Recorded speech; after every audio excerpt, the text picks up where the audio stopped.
One of the most profound and eternal quests of mankind is to know oneself, isn't it so? Yes, we all, at a certain point of time, as we age, we often ask this question, why are we here on planet Earth and what is our purpose of life? So, first of all, ladies and gentlemen, boys and girls, I bow down to all of you. Thank you very much for encouraging me on all kinds of my missions. And this is regarding the book reading series. And today we are going to pick up the 124th book in our book reading series. Let me tell you about this book. This is very, very wonderful book, Man's Eternal Quest, by none other than, yes, you got it right, by none other than 𝗵𝗵𝗺 Yogananda. And I feel myself so blessed that I got this book as a gift. In fact, I got this book along with another book. We all know this book, Autobiography of Yogi. I got this book, these two books together as a gift from Yogoda Satsang Mahavidyalaya, Ranchi. I'm grateful to the principals over there, and special thanks to Saroj Singh, man. Thank you very much, man, for giving me this. It's awesome. This was a couple of months back, I believe in the month of April when I was there. So amazing. Well, Autobiography of a Yogi, I already had this. And in fact, last year, and 2 years ago, I don't exactly remember the date, I'd done the review of this. Like I had made this in my form. The first is purpose of life. The ultimate goal of human existence is to realize our divine nature and unite with that nature. Call it God, supreme energy, the consciousness, whatever you can call it. Second is meditation and yoga. Scientific techniques of meditation. Here in this book, Yogananda has mentioned about Kriya Yoga can help to calm the mind and experience higher consciousness. Third, it's all about mind and energy control, mastering life force, prana. Through yoga leads to spiritual growth and self-mastery. Fourth point I would like to mention over here is the law of karma. Those who have gone through 𝗪𝗖𝗪, I have gone through it several times. So it's all about karma, right? So actions, good or bad, bring corresponding results. Understanding karma helps in conscious living. Yeah. Then the fifth is divine love. This is that which I completely resonate with. Love. I feel love is the intrinsic nature, and here divine love. What Yogananda mentions about is unconditioned love for God and all beings is the key to spiritual progress. Yes, in fact, I see compassionate towards all at all times is one of the major yardsticks of spiritual progress. Guru-disciple relationship, very important. Then science and spirituality. So what in this book you will see that true spirituality does not contradict science. Of course not. Both seek universal truths. And actually, it's only the half-baked scientist or half-baked spiritualist they fight. Fight to the extent they never agree. But those who are arrived, be it science or be it spirituality, they will see there is no division. It's about non-duality. It's about Advaita, and they say yes. Wow, maybe science is the way to express spirituality. Yes. Then another point here is about the death and incarnation. The soul is eternal, death is transition, and rebirth continues until liberation, moksha.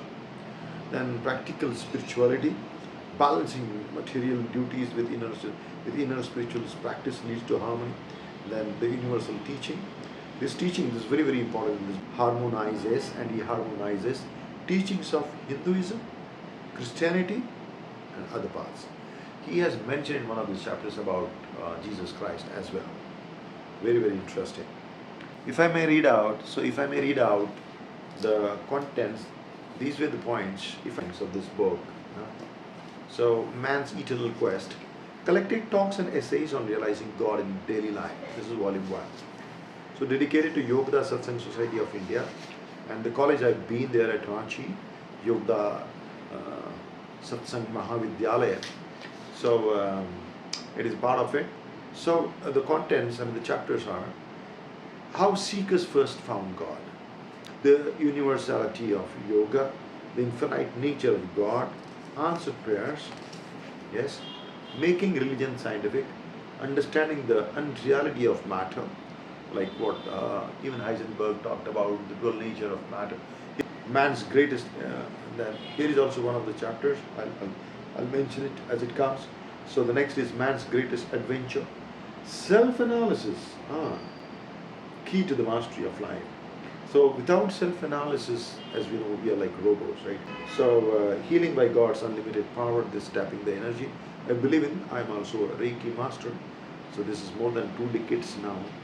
More than 2 decades I've been practicing healing. Okay. So then eliminating the static of fear from the mind, the radio, how to take charge of that chatterbox, unending chattering of mind. The nervousness, cause and cure, the physical and spiritual rewards of fasting. Yes, that is also there. Desire that satisfies all desires. Yes, the desire of knowing self. God, what do we call it?